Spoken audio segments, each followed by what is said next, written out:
प्रदेश कांग्रेस अध्यक्ष राजेश ठाकुर घायल पार्टी नेता का हालचाल लेने मेडिका अस्पताल पहुंचे। उन्होंने पुलिस पर सवाल उठाते हुए झारखंड के डीजीपी से पूरे मामले में कड़ी कार्रवाई करने की मांग की है।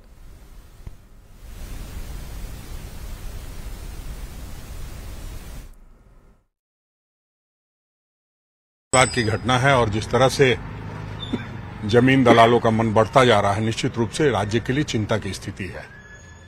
बीच में बहुत सारी बैठकें हुई है जमीन दलालों के मनोबल को तोड़ने के लिए, बावजूद इस तरह की घटना होती है तो निश्चित रूप से डीजीपी को इस बात का संज्ञान लेते हुए अविलंब कार्रवाई करनी चाहिए कि किस तरह से थाना की मिलीभगत से हो रहा है या क्या कारण है जो इस तरह की घटनाएं सामने आ रही है। जो अभी डॉक्टर प्रकाश की बात आई है सामने, पहले से उन्होंने कंप्लेन किया हुआ था, बाई नेम किया हुआ था, बावजूद कहीं न कहीं कोताही बरती गई है, तभी इस तरह की घटना सामने आई है। इसकी हम लोग घोर निंदा करते हैं और निश्चित रूप से सरकार के जो हमारे मुख्यमंत्री हैं उनसे भी बात करेंगे इस मसले पर।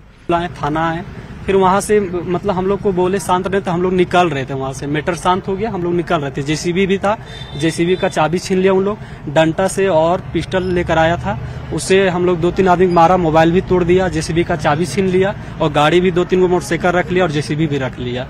उसके बाद क्या हुआ कि हम लोग वहां से निकल रहे थे, जब पुलिस निकल गया उसके बाद हम लोग भी बाइक से निकल रहे थे।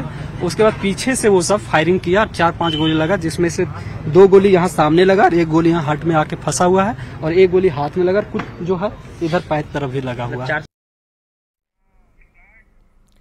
हजारीबाग में कांग्रेस नेता को गोली मारे जाने के बाद बीजेपी ने राज्य में लॉ एंड ऑर्डर को लेकर हमला बोला है। बीजेपी प्रवक्ता प्रतुल शाहदेव ने आरोप लगाया कि झारखंड में जंगल राज की वापसी हो गई है। उन्होंने कहा कि अब कांग्रेस कौन सा कदम उठाती है, इस पर सबकी नजरें टिकी है।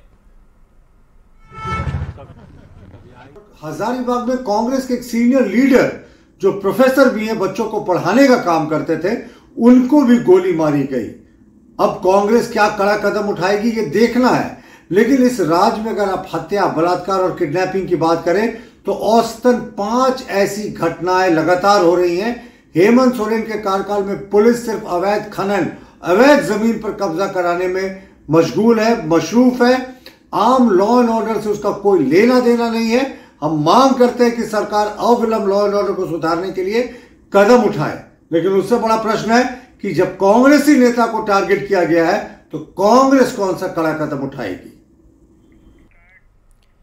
हजारीबाग से बड़ी खबर है, जहां भूमि विवाद मामले में कार्रवाई हुई है। कुर्रा थाना प्रभारी सस्पेंड कर दिए गए हैं। डीआईजी ने संज्ञान लिया। भूमि विवाद में फायरिंग हुई थी, कांग्रेस नेता को गोली लगी है, तो भूमि विवाद मामले में कार्रवाई हुई है। हजारीबाग से खबर अपडेट सामने आया है।